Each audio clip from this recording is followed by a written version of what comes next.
So we see here in The Guardian that New York City Hall has decided to remove a statue of Thomas Jefferson from the City Hall because the founder and third president enslaved people.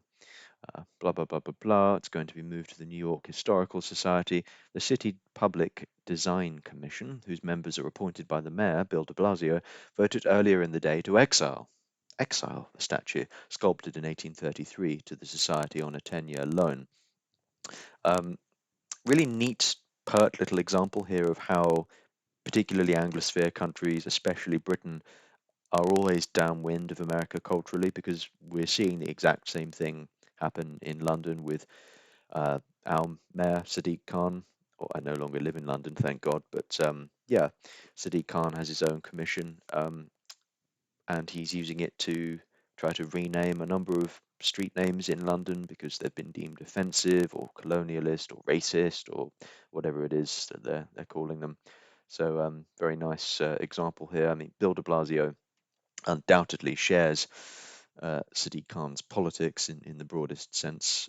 They're both unthinking far left, basically, and they both appear to hate the culture from which they have emerged, crawling like the proverbial homunculus. So, not much pride going on here with the exile of Thomas Jefferson.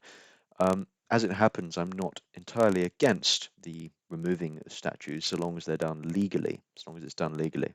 So I certainly didn't condone uh, Edward Colston's statue being thrown into the extrajudicially into the river in Bristol by a mob of braying uh, gangsters, essentially rioters who were reminiscent of nothing so much as um, Middle Eastern rebels or the Taliban blowing up the Buddhas of Bamiyan. But never mind that.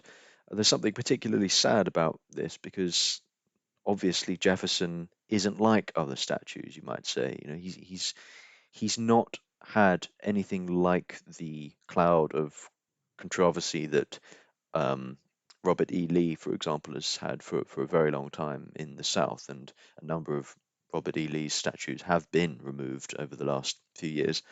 But Jefferson, along with Lincoln, along with Washington, I mean, for the longest time, these people were deemed basically untouchable.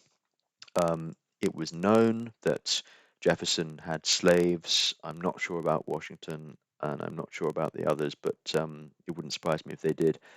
Um, but people generally took the mature view on this that they were very much a product of their time. And as Andrew Roberts, the historian, has commented in the Telegraph today, um, people generally were able to take the mature view that, as I say, they were a product of their time, and that every one of the founders found slavery distasteful. I mean, there literally wasn't a single founder, to my knowledge, particularly if you're talking about the big names, you know, Thomas Paine, if he can be classed as a founder, um, Jefferson himself, Washington, Hamilton, that weren't against slavery.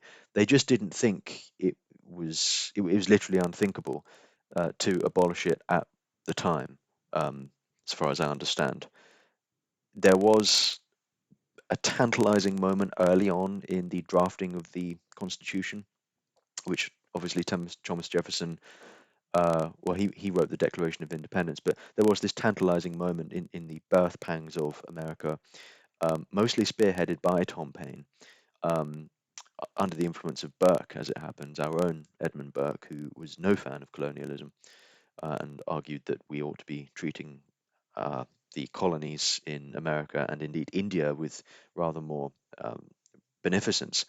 But there was this moment, as I say, where slavery could have been essentially made illegal. I mean, that there were Tom Paine was agitating to get sort of clauses within the Constitution that would make slavery just sort of from the beginning not allowed in America.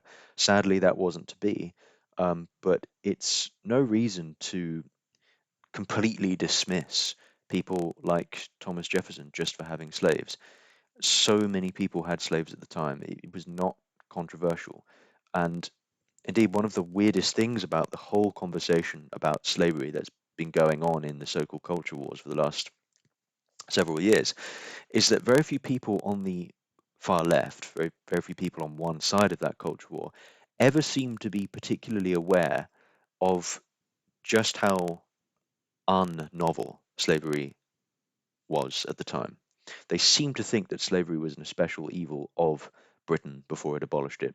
Not that that's done anything for Britain in their minds, and in America, they seem to think that it's almost as if they think that we sort of gave birth to slavery.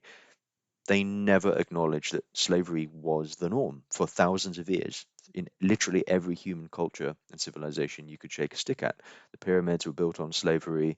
Um, the Greeks owned slaves. Aristotle defended slavery in a number of his books. I mean, it was just the done thing, and coincidentally, it's one of the reasons, if not Christianity as an institution, then certainly St. Paul is so remarkable as a writer and a thinker from antiquity that he was quite radical in his claim that there was neither man nor woman, slave nor Jew nor Greek, slave nor free man, or whatever it is.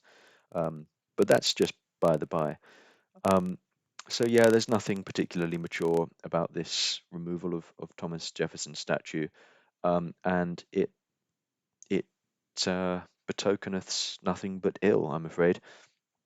When a country as important as America, and it is important, um, at the highest levels, at, not just by a fringe group, um, but when that fringe ideology basically has infiltrated the highest levels of American government and American institutions, um, and basically started to attack the literally the very foundations of their country, nothing good can come of it because even a not particularly jingoistic country cannot long survive if its cogs refuse to turn for it, if its leaders and its media and its institutions turn against the raison d'etre of the entire country.